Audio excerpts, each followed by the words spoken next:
Oh, hello, come in. Hi. Do you know, I was glancing at this shelf up here, where here's England's antiphon. You may remember, right back in the day, the first time you came round when I started pulling books off my shelf for you, and the first one I pulled off was this one by George Macdonald, England's antiphon. There's a picture of George Herbert there. And it was a wonderful book I showed you. In fact, it's what gave me the idea for these little spells when you drop round on the library, where he thinks of the poets of England as were singing antiphonally to one another across the sort of the choir space of our literary imagination.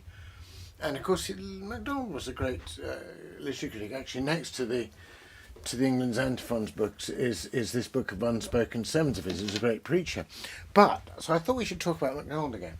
But in fact, Macdonald is best remembered now, and I certainly first encountered Macdonald as a writer of children's stories. Here, for example, in a really nice early edition, just as it would have, is The Light Princess and Other Stories. This is actually 3 sort of extended fairy stories: The Light Princess, The Giant's Heart, and The Golden Key. This is an absolutely classic. This is actually from the Golden Key, the character Tangle being looked after. They're kind of part fairy story, part kind of suggestive, imaginative mythology, part comforting children's tale. But they give you the most amazing images to think with. And in fact, let's just look at... they had a huge influence on... Macdonald, had a huge influence on both Tolkien and C.S. Lewis. This is the famous, more extended children's story At the Back of the North Wind, in which the North Wind is herself a character, and a kind of mystical character, and it's to do with the boy Diamond's kind of growth and... there's the north wind's cloudy hair seemed to blow from every direction all around him. This is got the sort of early illustrations, some of which are more successful than others. I mean, the person who does these drawings doesn't do people terribly well, but does things like this, the storm and the ship at sea. Absolutely wonderful. Now, I had a copy of the first Macdonald book I had, which was The Princess and the Goblin. Look at this. This is North Wind stooping down. There's this wonderful, giant, numinous, glorious figure. I had The Princess and the Goblin in an early edition like this, but I can't find it. It must be in the garage somewhere. I must have had it. But I wanted to show it to you. But I also bought another. I mean, Macdonald is perennial, as I say, big influence on Lewis. So they continue to be reprinted, and sometimes with quite striking newer illustrations. So this is one illustrated by Nick Walton. Why don't you come over and sit down? And The Princess and the Goblin was the first one that I read. Macdonald is a high Victorian. I mean, he was born in 1824 and died in 1905. And the great children's stories are, I think, from the sort of 1880s. Really... but they've lasted. In fact, this story, The Princess and the Goblin,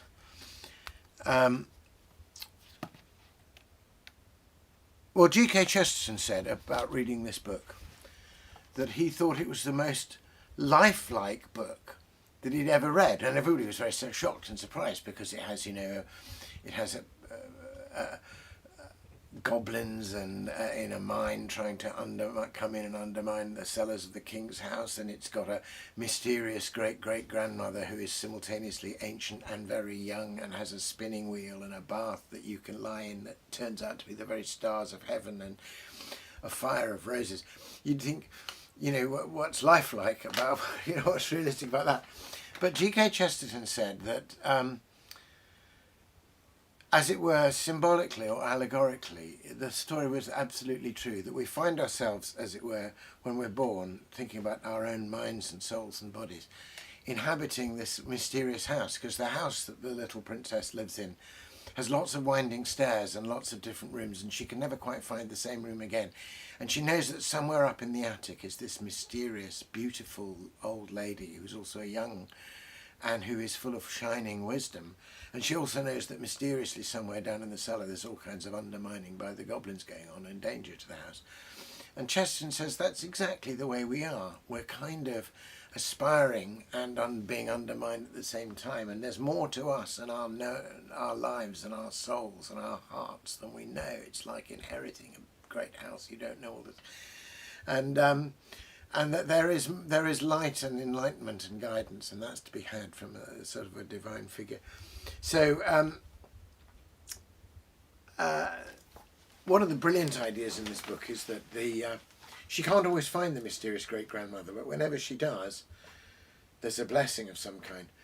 And then eventually the grandmother, who's spinning all the time, spins this invisible thread which she puts into the princess's hands, so that even if she's in the dark and things aren't going well, she can keep her hands on the thread, and even when she gets lost, she can follow the clue, as it were, the thread that's been put in her hand, and find her way back. And as an image of prayer or of remembering God, it's wonderful.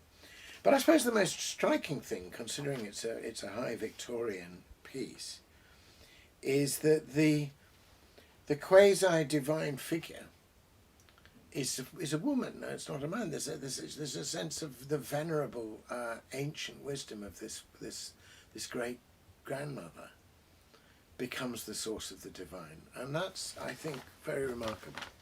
Let me just read you, just to give you a little flavour of it. This is about the third time that she goes up to see the grandmother, and each time she sees a little bit more.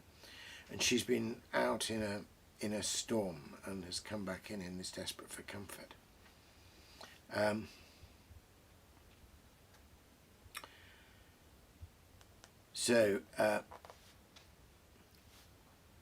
Come in, Irene, said the silvery voice of her grandmother.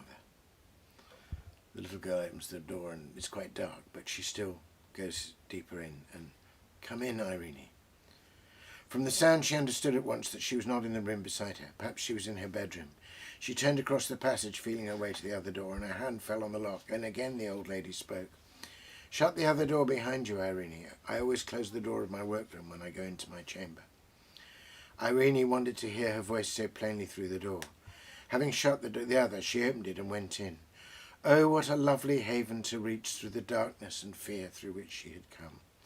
The softest light made her feel as if she were going into the heart of the milkiest pearl, while the blue walls and their silver stars for a moment perplexed her with the fancy that they were in the reality the sky, which she had left outside a minute ago, covered with rain clouds. I've lighted a fire for you, Irene. You're cold and wet, said her grandmother. Then Irene looked and saw that what she had taken for a huge bouquet of red roses on a low stand against the wall was in fact a fire, which burned in the shapes of the loveliest and reddest roses, glowing gorgeously between the heads and wings of two cherubs of shining silver. And when she came nearer, she found that the smell of roses with which the room was filled came from the fire roses on the hearth. Her grandmother was dressed in the loveliest pale blue velvet, over which her hair, no longer white but of a rich golden colour, streamed like a cataract, here falling in dull gathered heaps, there rushing away in smooth shining falls. And ever as she looked, the hair seemed pouring down from her head and vanishing in a golden mist ere it reached the floor. It flowed from under the edge of a circle of shining silver, set with alternated pearls and opals. On her dress was no ornament whatever, neither was there a ring on her hand or a necklace or carcanet about her neck. But her slippers glimmered with the light of the Milky Way, for they were covered with seed pearls and opals in one mass. Her face was that of a woman of 23.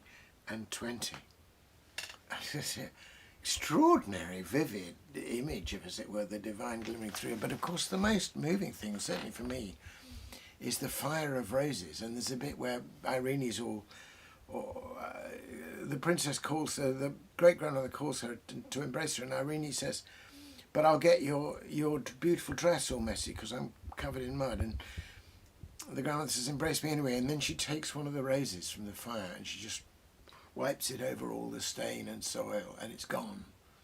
So this is that refining fire we talked about when you called last time, but now it's roses, and so it's the beauty as well as the holiness of God. And I don't know if you noticed the fire of roses is between two cherubim, which is like the Ark of the Covenant. So it's a wonderful story for children, but as you go back as an adult, it's full of new resonance. And indeed, I think probably Eliot was remembering it. I mean, he's remembering Dante too, when he says at the very end of Little Gidding, the fire and the rose are one, or of which the flame is roses and the smoke is briars. There's something powerful, archetypal about the way Macdonald makes these images. And the whole book is like that. There's quite a nice illustration of that moment with the roses and the fire, and the sense that the room itself is the starry heavens. I think that's quite a good picture. So anyway, if you haven't read or The Princess and the Goblin, I commend it to you, and it's always good to reread it. It's a wonderful story, as I say, for children, but full of after things for adults, and you can see how much both Tolkien and Lewis learned from Macdonald. Anyway, thanks for dropping by.